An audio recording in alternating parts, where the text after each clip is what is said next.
সম্মানিত হাজিরিন, আল্লাহ সুবহানাহু ওয়া তাআলার দরবারে অসংখ্য শুকরিয়া, যেই মহান মরিম আমাদেরকে জুমাবার আল্লাহর ঘর মসজিদে আসার তৌফিক দিয়েছেন। কিছু কথা বলার, কিছু কথা শোনার আল্লাহ তাআলা সুযোগ করে দিয়েছেন। সেই মহান মালিকের দরবারে আমরা নতমস্তকে শুকরিয়া জ্ঞাপন করছি। আমরা সকলে পড়ছি আলহামদুলিল্লাহ। দুরূদ ও সালাম সাইয়্যিদুল মুরসালিন খাতামুন নবিয়্যিন মুহাম্মদুর রাসূলুল্লাহ সাল্লাল্লাহু আলাইহি ওয়াসাল্লামের উপর। সম্মানিত হাজিরিন, শাবান মাসের আমরা শেষ পর্যায়ে চলে এসেছি। আশা করা যায় আগামী জুমআ শাবানের শেষ জুমা হবে এবং সম্ভবত আগামী শুক্রবার অথবা শনিবার আমাদেরকে সাহারি খেতে হবে। শুক্রবারও হতে পারে, শনিবারও হতে পারে, এখনো কনফার্ম হতে পারিনি। সম্ভাবনা বেশি হচ্ছে শনিবার সাহারি খাওয়া হতে পারে। তার মানে হচ্ছে আমরা একটি বছর পরে রমাদানের একদম কাছে চলে এসেছি। একটা হাদিসের মধ্যে রাসূল ইরশাদ করেন, আল জুমআতু ইলাল জুমআ সালাতু খামসুন, আল জুমআতু ইলাল জুমআ রমাদানুন ইলা রমাদান মুকাফফিরাতুন লিমা বাইনাহুন্না ইযা উজতুনিবাতিল কাবাইর। রাসূল করিম সাল্লাল্লাহু আলাইহি ওয়াসাল্লাম হাদিসের মধ্যে ইরশাদ করেন, এক ওয়াক্ত নামাজ থেকে আর এক ওয়াক্ত নামাজ, যদি কেউ এক ওয়াক্ত নামাজ পড়ে, পরের ওয়াক্ত নামাজ আদায় করে, আর এর মাঝখানে কোনো সগীরা গুনাহ হয়ে থাকে, ছোট্ট গুনাহ হয়ে থাকে, তাহলে পরের ওয়াক্ত নামাজ আদায় করার কারণে আল্লাহ রাব্বুল আলামিন দুই ওয়াক্ত নামাজের মাঝখানের ছোট্ট ছোট্ট সমস্ত গুনাহগুলো আল্লাহ তাআলা মাফ করে দেন। আল জুমআতু ইলাল জুমআ, এক জুমআ থেকে আরেক জুমআ, যদি কেউ এক জুমার নামাজ আদায় করে এবং পরের জুমার নামাজ আদায় করে, তাহলে পরের জুমার নামাজ আদায় করার কারণে এক সপ্তাহের মধ্যে কোনো ছোট্ট ছোট্ট গুনাহ হয়ে থাকলে, সগীরা গুনাহ হয়ে থাকলে, রব্বুল আলামিন পরের জুমার নামাজের ফজিলতের বিনিময়ে ওই ব্যক্তির জীবনের ছোট গুনাহগুলো আল্লাহ তাআলা মাফ করে দেন। রমাদানুন ইলা রমাদান, এক রমাদান থেকে আরেক রমাদান। আমাদের মধ্যে যারা 2024 সালে রমাদানের রোজা রেখেছে, যদি ওই মানুষগুলা 2025 সালে পরিপূর্ণ রোজা রাখতে পারে, এই এক বছরে আমাদের দ্বারা যদি কোনো ছোট্ট গুনাহ হয়ে থাকে, সগীরা গুনাহ হয়ে থাকে, আল্লাহ রাব্বুল আলামিন এই বছর রোজা রাখার কারণে পূর্বের এক বছরের সগীরা গুনাহ আল্লাহ তাআলা মাফ করে দিবেন। শর্ত হচ্ছে ইযা উজতুনিবাতিল কাবাইর, এই মানুষগুলাকে এই মাঝখানের সময়ে কবিরা গুনাহ ত্যাগ করতে হবে। প্রিয় ভাই আমার, আমাদের মাঝে রহমত, বরকত, মাগফিরাতের এক আহ্বান, আহলান সাহলান নিয়ে রমাদান মাস সমাগত। আমরা এখনো হয়তো এই রমাদানের প্রস্তুতি গ্রহণ করতে পারিনি। রাসূল করিম সাল্লাল্লাহু আলাইহি ওয়াসাল্লাম রমাদানের প্রস্তুতি গ্রহণ করতেন 2 মাস আগে, রমাদানের 2 মাস আগে থেকে। আর আমাদের হয়তো এখনো এক সপ্তাহ বাকি আছে। আমরা এখনো অনেকেই রমাদানের যে প্রিপারেশন প্রস্তুতি আমরা এখনো গ্রহণ করতে পারি না। তবে আমাদের দেশের মধ্যে অনেকেই অলরেডি প্রস্তুতি গ্রহণ করে নিয়েছেন। রমাদানের প্রস্তুতি গ্রহণ না করলেও সকলেই মোটামুটি একটা ব্যবসায়িক প্রস্তুতির মধ্যে গ্রহণ করে নিয়েছেন। সামনে রমাদান মাস, কোন কোন জিনিসটা ভালো বিক্রি হবে, কাপড় চোপড় থেকে শুরু করে আমাদের দৈনন্দিন জীবনে যা প্রয়োজন, সাহারি ইফতারিতে যা যা দরকার, ব্যবসায়িক একটা চিন্তা ভাবনা অলরেডি যারা ব্যবসায়িক তারা করে নিয়েছে। প্রিয় ভাইরা আমার, যারা আমার সামনে বসে আছেন, যদি আমরা ব্যবসায়িক চিন্তা বড়টা করি, আল্লাহ রাব্বুল আলামিন আপনার সঙ্গে আমার সঙ্গে একটা ব্যবসা করতে চান। সূরা সফে আল্লাহ তাআলা সেটা বলেছেন, হাল আদুল্লুকুম আলা তিজারাহ তুনজিকুম মিন আযাবিন আলীম। ও দুনিয়ার মানুষ, আমি তোমাদের সঙ্গে একটা ব্যবসায়িক চুক্তি করতে চাই। আমি তোমাদেরকে কিছু দিব, তোমরা আমাকে দিবা। ইন্নাল্লাহা আশতারা মিনাল মুমিনিন আনফুসাহুম ওয়া আমওয়ালাহুম বিআন্না লাহুমুল জান্নাহ। আল্লাহ রাব্বুল আলামিনের ব্যবসায়িক চুক্তি হচ্ছে, আল্লাহ আমাদের কাছে ঈমান চান, আমাদের জীবন, আমাদের সম্পদ আল্লাহ তাআলা চান। বিনিময়ে আল্লাহ তাআলা বলছেন, বিআন্না লাহুমুল জান্নাহ, তোমাদেরকে জান্নাত দিয়ে দেব। বলে ভাইরা আমার, এই জন্য আমি ওইদিকে যাচ্ছি না। দুনিয়ার এই ব্যবসায়িক চিন্তার থেকেও আল্লাহ তাআলা আমাদেরকে যে ব্যবসায়ের ডাক দিয়েছেন, এই দিকে একটু আমাদেরকে এগিয়ে যাওয়া উচিত না? কি বলেন? আল্লাহ রাব্বুল আলামিন তো একটা সুযোগ আমাদেরকে দিয়েছেন। এই একটি বছর তুমি যা কিছু অন্যায় অপরাধ করেছো, আমি আল্লাহ রাব্বুল আলামিন রমাদানের ফজিলতের কারণে, সম্মানের কারণে তোমাকেও একটা মাস সুযোগ দিলাম, অফার দিলাম, বাম্পার অফার। তুমি একটা সুন্নাত আমল করবে, তোমার আমল নামায় একটা ফরজের সওয়াব লিখে দেওয়া হবে। সুবহানাল্লাহ। তুমি একটা ফরজ আদায় করবে, তোমার আমল নামায় ৭০টা ফরজের সওয়াব আল্লাহ লিখে দিবে। আল্লাহ রাব্বুল আলামিন আমাদেরকে এই একটা মাসের জন্য একটা বিরাট অফার দিয়েছেন, সুযোগ দিয়েছেন। ওরে ভাইরা আমার, সেই অফারটা আমাদের সামনে আসতেছে, আর মাত্র কয়েকদিন বাকি আছে। আমরা এখনো আমাদের মাথার মধ্যে রমাদানের চিন্তা হয়তো অনেকের আসেনি। আবার হয়তো অনেকে যারা আমরা রোজা রাখবো চিন্তা ভাবনা করেছি, কিন্তু অনেকের মাথার মধ্যে হয়তো এই চিন্তাও ঢুকছে, কিভাবে এই রোজা না রেখে এখান থেকে একটা বাঁচার চেষ্টা করা যায়, কোন কোন পন্থা অবলম্বন করা যায়, হয়তো এই চিন্তা অনেকে করেছে। আমি একটা কথা প্রায় রমজানই বলে থাকি। আমার বাড়ির পাশে এক মুরব্বী ছিলেন, রমাদান মাস আসার 15 দিন আগেই তার এই ডান হাতটা সবসময় এই পেটে থাকতো, পেটে এরকম, উনি পেট ধরে হাঁটতেন। বাকি 11 মাস আল্লাহর বান্দা সুস্থ। রমাদান মাস আসার আগে 15 দিন থেকে 20 দিন বা 1 সপ্তাহ আগে ওনার সবসময় হাতটা এই পেটে থাকতো। দেখা হলেই জিজ্ঞেস করতাম, কি হয়েছে আপনার? এত পরিমাণে গ্যাস, খুব টেনশন আসে যে রোজা কেমনে রাখবে। আল্লাহর বান্দার টেনশন করতে করতে রোজা শেষ হয়ে যেত, কিন্তু আল্লাহর বান্দার টেনশনও শেষ হতো না, আর রোজা রাখাও সম্ভব হতো।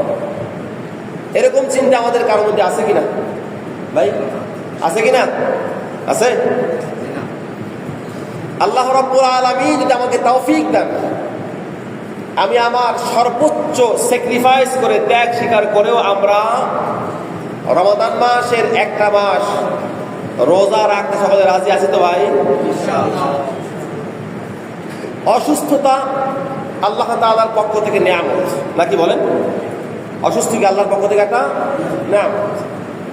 কষ্ট হয়, কিন্তু আল্লাহ তাআলা এই কষ্টের মাধ্যমেও বান্দা যখন অসুস্থ হয়, এতে যে বান্দা কষ্ট পায়, দেখেন আল্লাহ কত দয়ালু।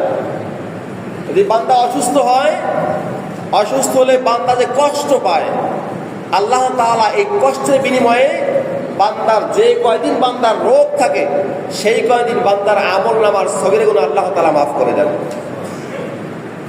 তাহলে রোগটাও কি একটা আল্লাহর পক্ষ থেকে নিয়ামত। এই জন্য রোগ আমাদের থাকবে, হয়তো একটু কষ্ট হবে। যদি আপনি একটু কষ্টই না করেন, আমরা তো 500-700 টাকা ডেইলি ইনকাম করার জন্য কত কষ্ট করি, কত শ্রম দেই। যদি আপনাকে বলা হয় সকালবেলা 4টার সময় ট্রেন ছাড়বে, আপনার ঘুম কি 4টায় ভাঙে না আগে ভাঙে? কথা বলেন। আপনি যাবেন ট্রেন ধরতে, 4টায় ট্রেন, আপনার ঘুম কি 4টায় ভাঙবে না আগে ভাঙবে? আগে ভাঙবে, অনেক আগে ভাঙবে। আপনি 3টা থেকে শুরু করবেন। এই জন্য ভাই আমার, বন্ধু আমার, সামনে রমাদান মাস আসছে, আমরা যেন এমনটা না হয় যে রমাদানের একদিন আগে থেকেই আমি কি করবো একদম হাঁপাই যায়, এমনটা না। এই জন্য রমাদান মাস ইবাদতের মাস, আমরা সকলেই রমাদান কেন্দ্রিক প্রস্তুতি গ্রহণ করি। পরামর্শ হচ্ছে, 1 নাম্বার প্রস্তুতি হচ্ছে এখন থেকেই বেশি বেশি তাওবা ইস্তেগফার করা, আল্লাহর কাছে ক্ষমা চাওয়া। প্রশ্ন করতে পারেন, ক্ষমা কেন চাবো আল্লাহর কাছে, তাওবা কেন করবো? প্রিয় ভাইরা আমার, আমি আপনাকে জিজ্ঞেস করতে চাই, রমাদান মাসকে বাদ দিয়া বাকি 11 মাস যে আমাদের কাছ থেকে চলে গেছে, আমরা কি কেউ গুনাহ মুক্ত থেকেছি না গুনাহ হয়েছে আমাদের? বলেন। বুঝে হোক না বুঝে হোক, জেনে হোক না জেনে হোক, ইচ্ছায় হোক অনিচ্ছায় গুনাহ আমাদের হয়েছে। আমি যেন রমাদান মাস আসার আগেই তাওবা ইস্তেগফার করে যদি আমার গুনাহটা আমি মাফ করাইতে পারি, তাহলে আমি রমাদান মাসে আমলটা আরো বেশি ভালোভাবে করতে পারব। পবিত্র কাবা শরীফের ইমাম আব্দুর রহমান আস-সাইস হাফিজাহুল্লাহ, তাকে এক যুবক প্রশ্ন করেছিল, শাইখ, রমাদান মাস আসার আগে আমাদের মনের মধ্যে অনেক চিন্তা গবেষণা, আমি রমাদান মাসে কোরআন বেশি পড়ব, তাহাজ্জুদ পড়ব, নামাজ বেশি পড়ব, তেলাওয়াত বেশি করব, জিকির আজকার তাসবিহ তাহলিল সব করব। এই চিন্তা করতে করতেই রমাদান মাস চলে আসে, কিন্তু আসলে সেরকম ভাবে আমল আমরা করতে পারি না। কারণটা কি? শায়েখ উত্তর দিয়েছেন, ও যুবক, আমরা আমাদের রমাদান মাসটাকে কেন কাজে লাগাতে হয় না, তার বড় একটা কারণ হচ্ছে আমাদের রমাদানটা শুরু হয় গুনাহ মুক্ত জীবন দিয়ে, গুনাহ যুক্ত জীবন দিয়ে। আমার আমল নামায় গুনাহ আছে, আমি তাওবা ইস্তেগফার করে আল্লাহর কাছে গুনাহ মাফ করাইতে পারি নাই। এই গুনাহ যুক্ত শরীর নিয়ে, মন নিয়ে আমি ইবাদতে যখন দাঁড়াই, আমার ইবাদতে মজা পাই না, যার ফলে রমাদান মাসটা আমি সুন্দরভাবে কাটাতে পারি না। প্রিয় ভাইরা আমার, এজন্য রমাদান মাস তো মানুষকে গুনাহ মাফ করাইতে আসে। আমি যে মেম্বারে বসা আছি, এই হাদিসটা আপনারা সকলে জানেন। রাসূল এরকম 3টা তাক আছে মক্কার মেম্বারে। রাসূল প্রথম মেম্বারে পা রাখলেন, আল্লাহুম্মা আমিন বললেন। দ্বিতীয় মেম্বারে পা রাখলেন, আল্লাহুম্মা আমিন বললেন। তৃতীয় মেম্বারেও পা রাখলেন, আল্লাহুম্মা আমিন বললেন। সাহাবায়ে কেরাম কিছুই বুঝতে পারলেন না। খুতবা শেষ হলো, সাহাবায়ে কেরামদের ইচ্ছা ছিল সব সময় প্রেসারই থাকতো, রাসূল সাল্লাল্লাহু আলাইহি ওয়াসাল্লাম কি করছেন, কি বলছেন জানার চেষ্টা থাকতো। আমাদের সেই চেষ্টা নেই। খুতবা শেষ হবে, রাসূল সাল্লাল্লাহু আলাইহি ওয়াসাল্লাম বলেন, ইয়া রাসূলুল্লাহ, আমরা কোনো আওয়াজ পেলাম না, কিছু শুনলাম না, বুঝলাম না, আপনি আল্লাহুম্মা আমিন আমিন বলতেছিলেন। আমি 2টা কারণ বলছি না, সময় নেই, একটা বলছি। রাসূল সাল্লাল্লাহু আলাইহি ওয়াসাল্লাম বললেন, জিবরাইল আমিন আমাকে এসে খবর দিল, হে আল্লাহর রাসূল, ওই ব্যক্তি ধ্বংস হয়ে যাক যেই ব্যক্তির সামনে মাহে রমাদান মাস পেল কিন্তু নিজের জীবনের গুনাহকে মাফ করাইতে পারলো না, ওই ব্যক্তি ধ্বংস হয়ে যাক। আমি জিবরাইলের সঙ্গে একমত পোষণ করে বলেছি, আল্লাহুম্মা আমিন। প্রিয় ভাইরা আমার, এজন্য সেই মাহে রমাদান আমাদের সামনে চলে এসেছে। আমাদের এখন থেকে প্রস্তুতি নেওয়া দরকার, বিশেষ করে বেশি বেশি তাওবা ইস্তেগফার করা দরকার। আল্লাহ, আমি যে গুনাহগুলো করেছি, আমাকে গুনাহগুলো মাফ করে গুনাহ মুক্ত অবস্থায় রমাদান মাসের একটা মাস আমাকে কাটানোর তৌফিক দিয়ে দাও, বলি আমিন। 2 নাম্বার প্রস্তুতি হচ্ছে, প্রিয় ভাইরা আমার, রমাদান মাসের আসার আগেই একটু যে কয়েকটা দিন আছে, আমিও একজন আপনাদের মতো হতভাগ্য মানুষ, এবছরই মনে হয় প্রথম, নিজের কিছু ঝামেলা ছিল, এজন্য রাখতে পারিনি, রোজা রাখতে পারিনি। এজন্য অনুরোধ হচ্ছে, অন্তপক্ষে যে কটা দিন আছে বেশি না 3-4টা রোজা রাখার চেষ্টা করেন। এটা হচ্ছে একটা পূর্বের প্রস্তুতি। আমার সামনে রমাদান মাস আসছে, আমি এখন থেকেই রোজা রাখার একটা অভ্যাস করছি। আমি নিয়ত করেছি ইনশাআল্লাহ, পরিবারকেও বলেছি রোজা রাখবো ইনশাআল্লাহ। আপনাদেরকে দাওয়াত দিচ্ছি, ভাই আমার রমাদান মাস আসছে, আমরা রোজা রাখার একটু চেষ্টা করি। প্রিয় ভাই আমার, 2-3 নম্বর কাজ হচ্ছে পরিবারের সঙ্গে আজকেই বসেন যে রমাদান মাসটা একটু খাওয়া দাওয়া, কেনাকাটা, দুনিয়ার ঝামেলা একটু কমায় দিয়ে কিভাবে একটা মাস একটু অতিবাহিত করা যায় ইবাদতের মাধ্যমে, তেলাওয়াতের মাধ্যমে, জিকিরের মাধ্যমে একটু পরিবারের সঙ্গে বসে একটু টাইমটা সেট আপ করে নেন। যারা আমার সামনে বসে আছেন, আপনাদের অনেক সন্তানরা লেখাপড়া করে, দেখবেন সন্তান পরীক্ষার আগে একটা রুটিন করে, অথবা পরীক্ষার 1-2 মাস আগে রুটিন করে যে আমি কোন সময় কতটুকু কোন সাবজেক্টটা পড়ব, এটা রুটিন সাজায়। আপনাদের মধ্যে অনেকে আছেন মাস শেষ হয়ে গেলেই পরিবারের সঙ্গে বসেন, আপনার একটা নির্ধারিত ইনকাম আছে, মাসে বেতন পান, আপনি আপনার বেবি সাহেবকে বলেন যে আমার একটা মাস কি খরচ আছে, একটা বাজেট আপনারা অনেকেই করেন, করে পরিবারকে বলেন নাও তোমার মাস 20,000 টাকা লাগবে, এই দিলাম, এই দিয়ে একটা মাস তুমি চলবা। ভাইরা আমার, বন্ধুরা আমার, বাবাজিরা আমার, রমাদান মাস আমাদের সামনে আসছে, আমাদের উচিত একটা রুটিন করা, একটা সময়কে আলাদা করে বের করা, স্ত্রী সন্তান পরিবার নিয়ে কেমনে একটু ইবাদত করা যায়, একটা মাস কেমনে তাহাজ্জুদ পড়া যায়, একটা মাস কেমনে তেলাওয়াত করা যায়, আমিও তেলাওয়াত করব, স্ত্রীকেও তেলাওয়াত করাবো, সন্তানকেও তেলাওয়াত করাবো, এই প্রস্তুতি এখন থেকে গ্রহণ করা। এই জন্য রমাদান মাসটা আমাদের কাছে আসার আগেই আসুন আমরা একটু বসি পরিবারের সাথে যে আমি একটা মাস কেমনে একটু বেশি বেশি আল্লাহর ইবাদত বন্দেগী করতে চাই, কারণ রমাদান মাস ইবাদত করার সময়।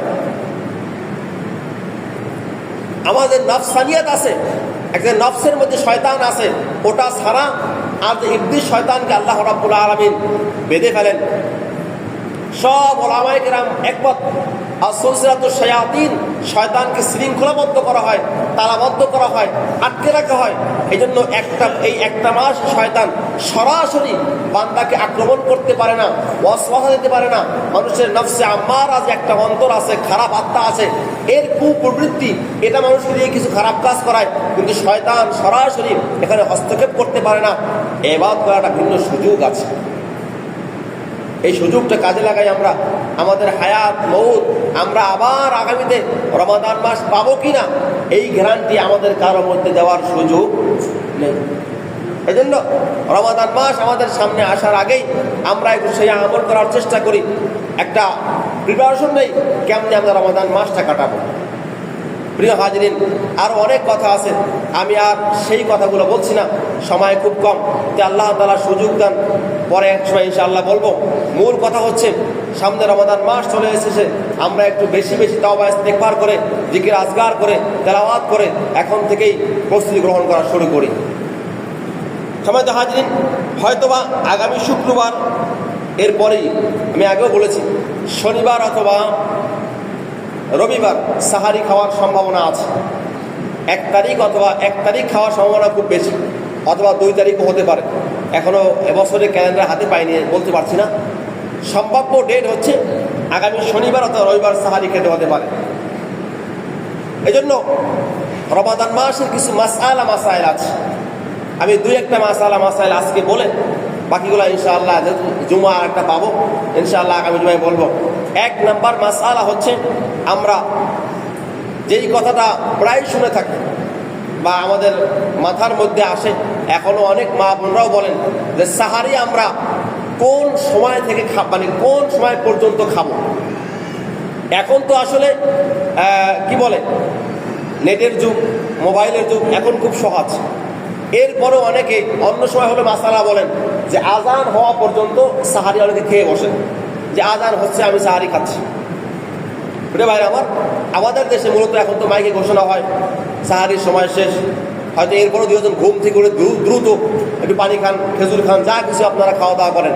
মনে রাখবেন সুবহে সাদিক থেকে, সুবহে সাদিক কোনটা, আমরা মূলত যেই সময়টায় আজান দেই তার থেকে আরো বেশি না, 3-4-5 মিনিট আগে সুবহে সাদিক শুরু হয়।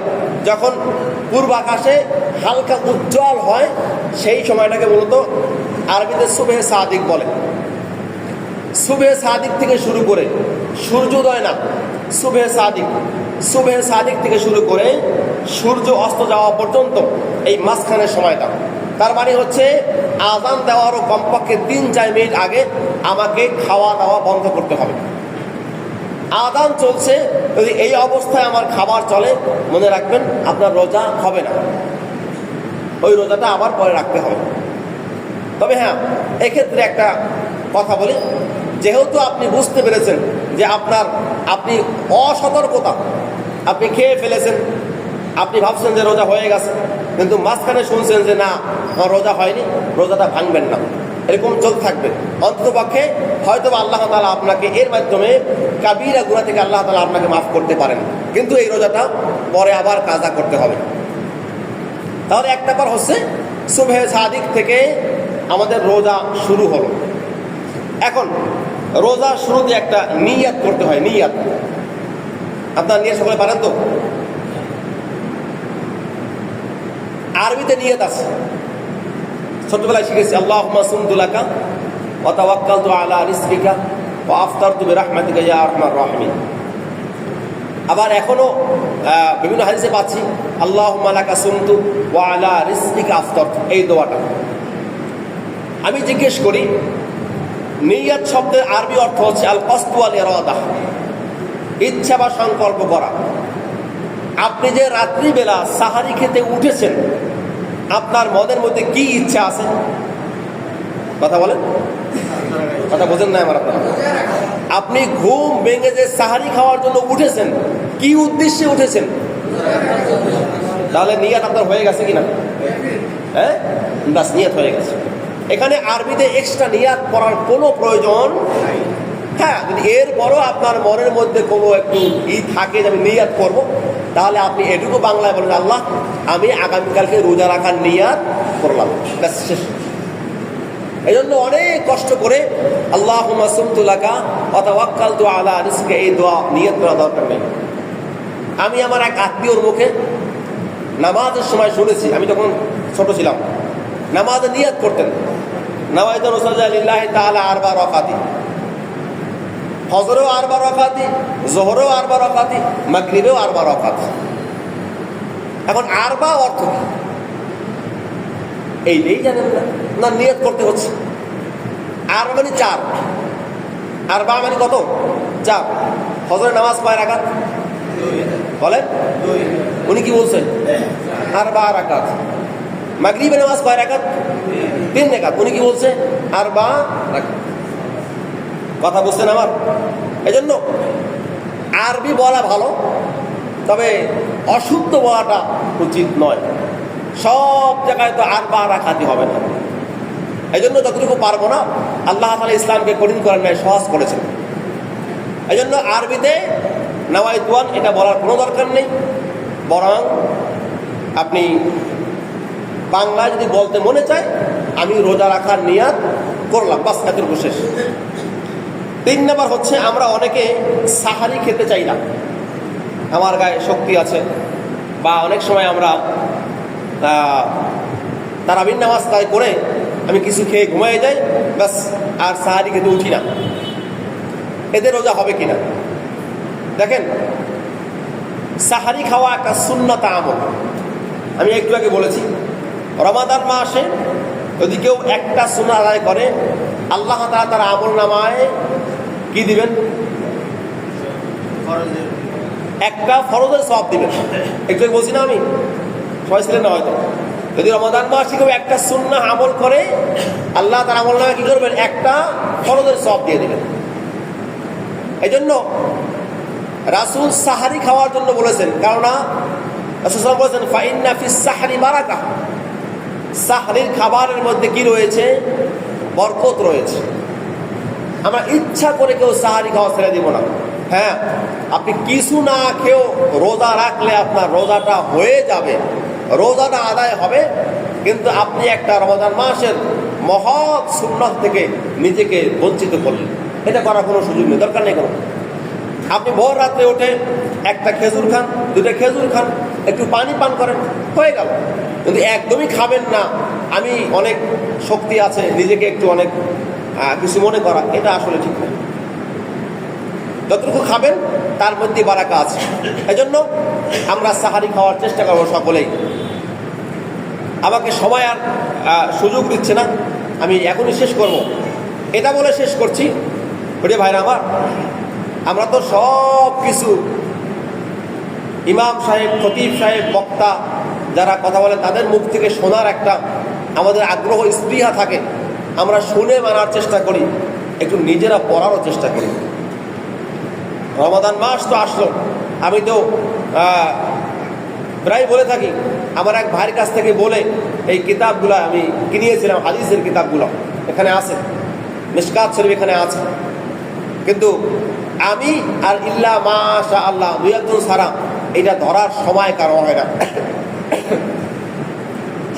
অনেক ব্যবসা আমাদের, এখান থেকে আমি আসলাম 10 মিনিট আগে, একটু বের করে মাসালাগুলো দেখি, খুব সহজ মাসালা এখানে আছে। রমাদানের একটা অধ্যায় আলাদাভাবে দেওয়া আছে, কি কি রমাদান মাসে আমল সব দেওয়া আছে। একটু নিজেরা পড়ার চেষ্টা করি। এই যে এক সপ্তাহ বাকি আছে, এই এক সপ্তাহ একটু আগে যে বলছি যে রমাদানের প্রস্তুতি, সেই প্রস্তুতির অংশ হিসাবে এই এক সপ্তাহ একটু নিজেরা চেষ্টা করি কিছু আমল শেখার, কিছু হাদিস জানার, কিছু বই পড়ার চেষ্টা করি। ছোট্ট ছোট্ট রোজার বই পাওয়া যায়, সব শুনবেন কেন? আমি সব সঠিক বলবো এটা আপনাকে কে বলছে? একটু কিছু জানার চেষ্টা করেন, একটু বই পড়ার চেষ্টা করেন, একটু মাসালা জানার চেষ্টা করেন। এটাও একটা সওয়াবের অংশ। আপনি এক পৃষ্ঠা পড়বেন রমাদানকে জানার জন্য, আল্লাহ তাআলা আপনাকে সওয়াব দিবেন না? বলেন দিবেন না? এই জন্য জানার চেষ্টা করেন। এখন তো নেটের দুনিয়া, মোবাইলে একটু দেখেন, একটা অ্যাপস মোবাইলে নামান, বুখারী শরীফ নামান, তিরমিজি শরীফ নামান, একটা হাদিসের কিতাব নামান, রমাদানের মাসালা নামান, নামাই সেগুলো একটু পড়ার চেষ্টা করেন। সময়টা এক কথায় একটু রমাদান কেন্দ্রিক এই এক সপ্তাহ ব্যয় করার চেষ্টা করেন। আল্লাহ সুবহানাহু ওয়া তাআলা আমাদের সকলকে কথাগুলো বোঝার এবং মানার তৌফিক দান করুক। সকলে বলি আল্লাহুম্মা আমিন। আসসালামু আলাইকুম ওয়া রাহমাতুল্লাহ।